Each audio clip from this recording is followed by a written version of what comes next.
Welcome to the You Decide podcast. I'm Dr. Tiffany. We are going to bring you stories of ordinary people who have chosen to live an extraordinary life, outside of their comfort zones and into confidence, possibility, and certainty. You are just one decision away from living your most aligned life, because let's get real, that's what we all want. Hello friends, Dr. T here. It's just me, myself, and I. And I'm not going to waste much time. We're just going to dig right in. A few weeks ago, anybody who's a parent who has kids that attempt to set their alarm to get up in the morning know exactly what I'm talking about. And so our 15-year-old son is responsible for cleaning out the cat litter and feeding the cats before he goes to school. And so this day, I texted him because we just kind of started this chore list or started following through on the chore list. And this day, I just asked if he did it. I didn't send him a reminder like I did the day before. And he says, well, you can imagine. You didn't send me a reminder, Mom. Oh, okay. Yesterday, I did. I thought I'd give you the benefit of the doubt. But if you know that this is an everyday thing, it is not my job and not my responsibility to remind you. Okay. I said, well, did you do it? No, my dang alarm didn't go off. Okay. Which I just don't understand. So on this iPhone, if you fall asleep watching YouTube, for some reason your alarm doesn't go off. And I know there's problems with alarms on iPhones. That's why I use a Droid. Anyway, and so I said, well, so he woke up late and he drives his friends to school. So woke up late and said, well, it's not my fault. And I giggled to myself because I'm texting him in school. And I said, well, I'm not saying it's your fault. I'm not blaming you. I'm not saying that you are a bad person because you didn't wake up early and you didn't do your chore that you agreed to the night before. Like, I truly am. I might sound sarcastic, but that's not my point. It doesn't mean, though, that it's not your responsibility. And he was like, oh, I get it. So we get into this fault versus responsibility thing. So many people will say, it's not your fault that you're overweight, but it is your responsibility. The genetics are not your fault, but it is your responsibility. How you were parent is not your fault, but it is responsibility.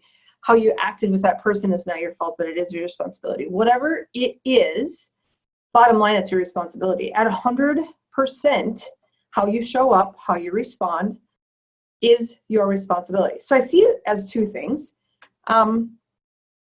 Either we never think it's our fault, or we always think it's our fault.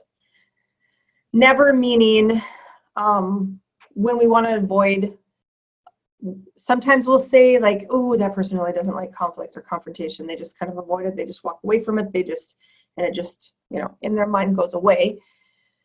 There's that. It's never our fault, like, oh, this is really uncomfortable, I'm just going to walk away. Or truly somebody with a lot of ego that really doesn't ever think it's their fault or cannot get to a point that they admit that it's their fault. And the second one is when it's always our fault.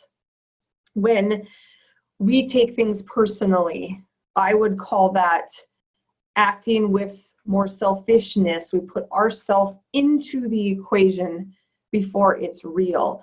We don't want to ever offend anyone. And so sometimes these people may show up as saying, oh my gosh, I'm sorry.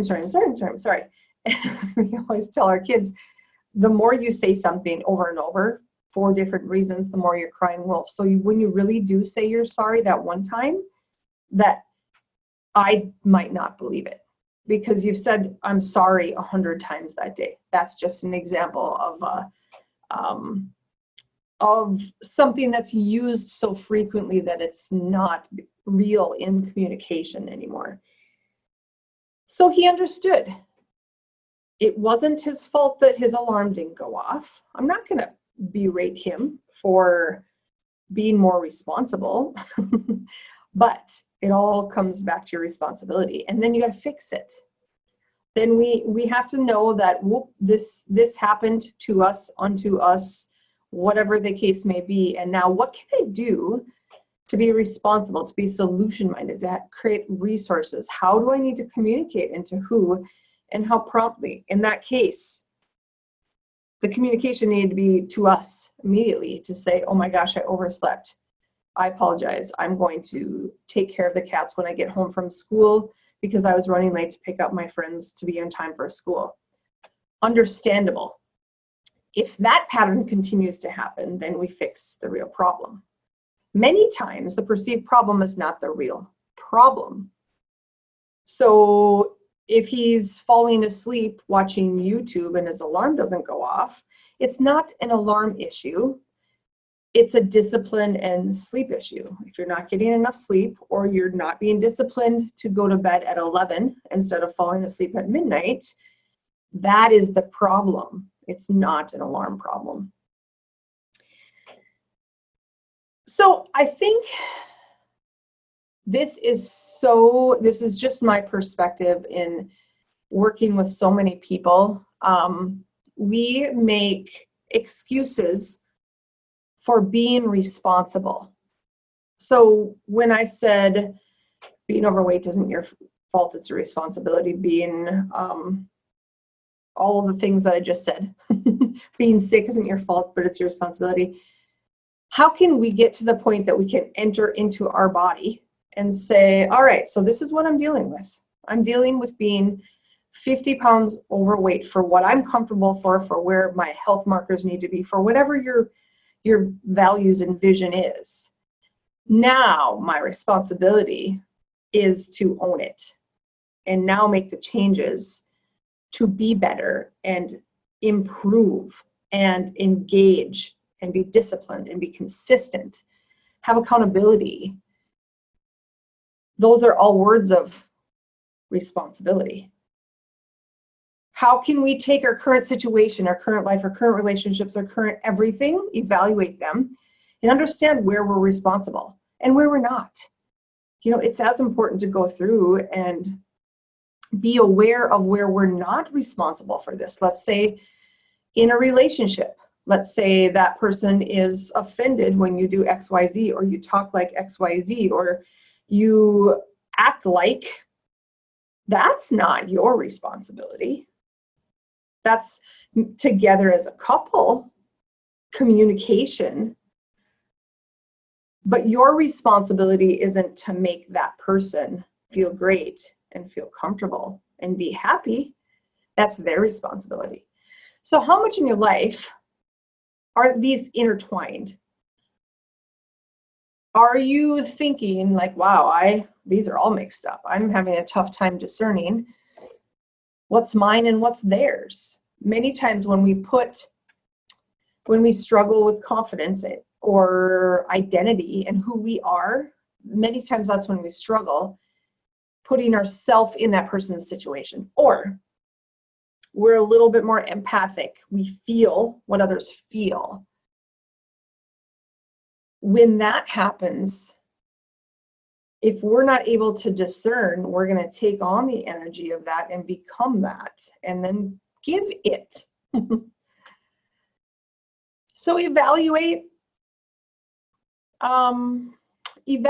where you are really grounded in, all right, this is mine, this is theirs, this is mine, this is what I'm focusing on.